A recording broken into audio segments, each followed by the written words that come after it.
25 करोड़ भारतीयों को गरीबी से उबारा है। एनडीए सरकार ने इन 10 वर्षों में 4 करोड़ किसानों को फसल बीमा योजना का लाभ दिया।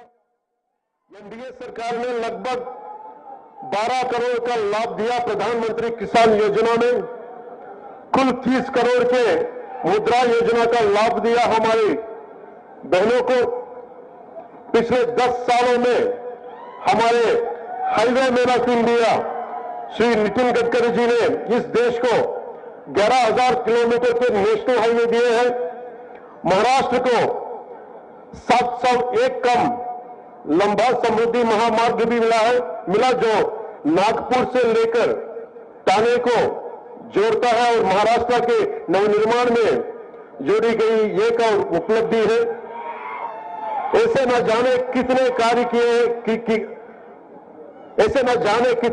किए गए हैं और किए जा रहे हैं जो महाराष्ट्र को 2038 तक $1 ट्रिलियन की आर्थिक व्यवस्था बनाएंगे और महाराष्ट्र भारत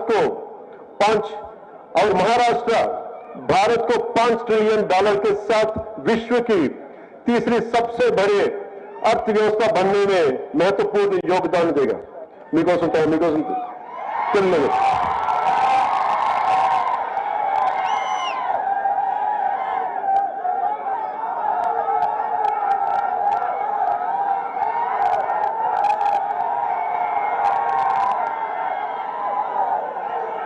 గడిచిన 10 సంవత్సరాలు ఒక్కసారి గమనిస్తే ఆర్టికల్ 370 తర్వాత కశ్మీర్ కనిపిస్తుంది, దివ్య రామ మందిరంతో అలంకరించబడిన అయోధ్య కనిపిస్తుంది, ప్రపంచ పటంపై రెపరెపలాడుతున్న తిరంగా కనిపిస్తుంది, దేశం నలుమూలలను కలిపే రహదారులు కనిపిస్తున్నాయి, పల్లె పల్లెకు విస్తరించిన రోడ్లు కనిపిస్తున్నాయి.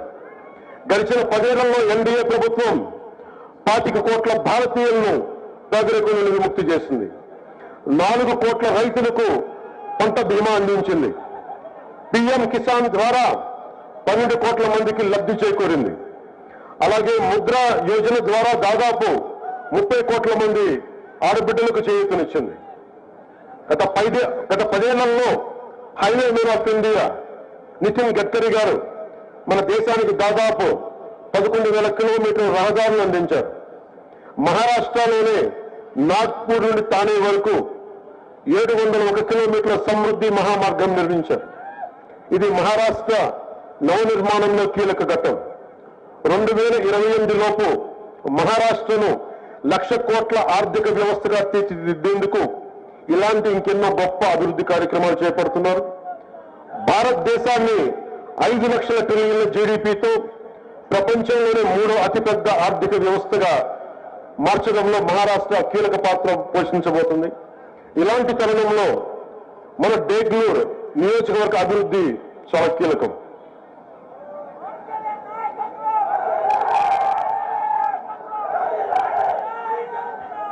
हम बेंगलुरु की विकास की बात करें तो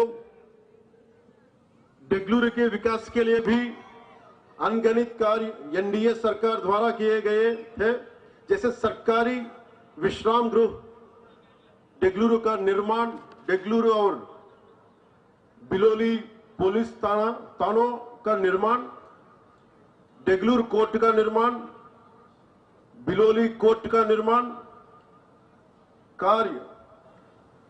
कार्य है। हेमंतनाथी मंदिर का कार्य भी पूरा हो चुका है। बिलोली से कुंडलवाड़ी रोड भी बनकर तैयार है और हर घर जल योजना के कार्य भी 50% पूरा हो चुका है। ये जो सतत विकास कल कार्य एनडीए की सरकार में हुआ है और हो रहा है, यह इसी गति से होता रहे, इसके लिए हम क्या कर सकते हैं? हम उस सरकार को चुन सकते हैं जिसने महाराष्ट्र को 1 ट्रिलियन की अर्थव्यवस्था बनने का सपना देखा है। वो एनडीए सरकार है। इस सपने को पूरा करने के लिए हमें साथ चाहिए बेंगलुरु की युवा शक्ति का, डेगलूर की बहनों का, डेगलूर की माताओं का।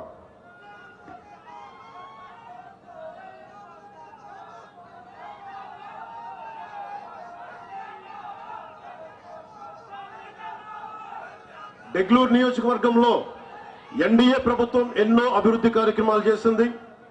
ఎన్డీఏ ప్రభుత్వంలో ప్రభుత్వ విశ్రాంతి గృహం, డెగ్లూరు బిలోలి పోలీస్ స్టేషన్ నిర్మాణం, డెగ్లూరు కోర్టు నిర్మాణం, బిలోలి కోర్టు నిర్మాణం, హేమంత్ పంతి ఆలయ నిర్మాణం, కుందల్వాడి నుండి బిలోలి రోడ్డు మార్గం కూడా నిర్మాణం పూర్తయింది. అలాగే హర్ ఘర్ జల్ యోజన పథకం కింద 50% పనులు పూర్తయ్యాయి. డెగ్లూరు నియోజకవర్గంలో ఇదే వేగంతో అభివృద్ధి కొనసాగాలంటే మనం ఏం చేయాలి? మహారాష్ట్రను 1,00,000 కోట్ల ఆర్థిక వ్యవస్థగా మార్చాలని సంకల్పంతో ఉన్న ప్రభుత్వాన్ని ఎన్నుకోవాలి. ఈ కల సాకారం కావాలంటే ఎన్డీఏకు ఇక్కడున్న యువత, డెగ్లూరు యువత, డెగ్లూరు ఆడబిడ్డల మద్దతు, డెగ్లూరు ప్రజల సహకారం కావాలి.